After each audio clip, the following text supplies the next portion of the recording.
Presidente Toscani, le municipalizzate sono sul piede di guerra nei confronti della Regione e dei tagli al governo. Questa purtroppo è una storia che si ripete, però in questa occasione la gravità è molto maggiore. Abbiamo di fronte due argomenti molto pressanti, ai quali non abbiamo risposte. Abbiamo fatto domande, chiesto indicazioni per quanto riguarda le gare e per quanto riguarda i fondi a disposizione. Non abbiamo mai avuto alcuna risposta.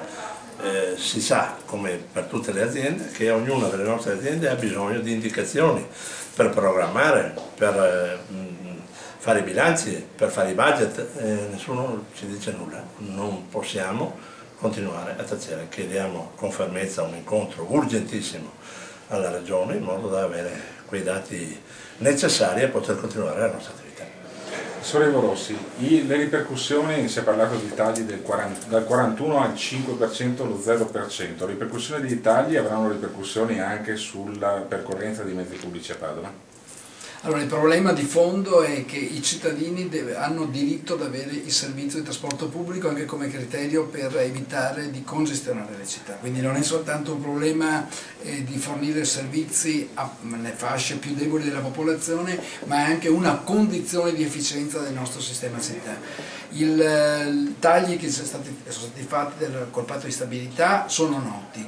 Quanto tagli la Regione è una cosa ancora sconosciuta. Devo dire che è una cosa anche poco educata da parte della Regione non interloquire con i comuni che sono l'interfaccia con i cittadini, perché se domani mattina il taglio fosse del 10% avrebbe ripercussioni e sulle tariffe e contemporaneamente anche sulla quantità di servizi erogati e indirettamente anche quindi sui lavoratori, quindi sul numero, la quantità di lavoratori delle singole aziende. È un problema non soltanto di Padova, è un problema generale di tutta la Regione Veneto e trovo, devo dire davvero poco educato, che l'assessore regionale non ritenga di interloquire con i comuni. Fino ad oggi abbiamo avuto sempre un rapporto da istituzioni.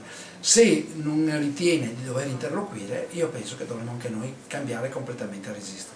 E che vuol dire andare anche a Palazzo Balbi a portare direttamente le vostre istanze, con una battuta si diceva in autobus?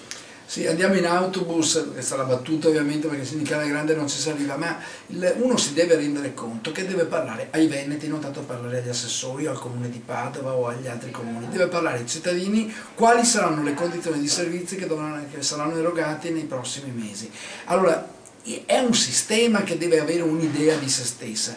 Ho l'impressione che la Regione in questo momento sia in grandi difficoltà, al di là delle parole usate che vengono quotidianamente proferite nelle varie sedi, assistiamo a un'assenza di politica, perché anche tagliare vuol dire fare delle scelte e certamente non si può tagliare sul trasporto pubblico.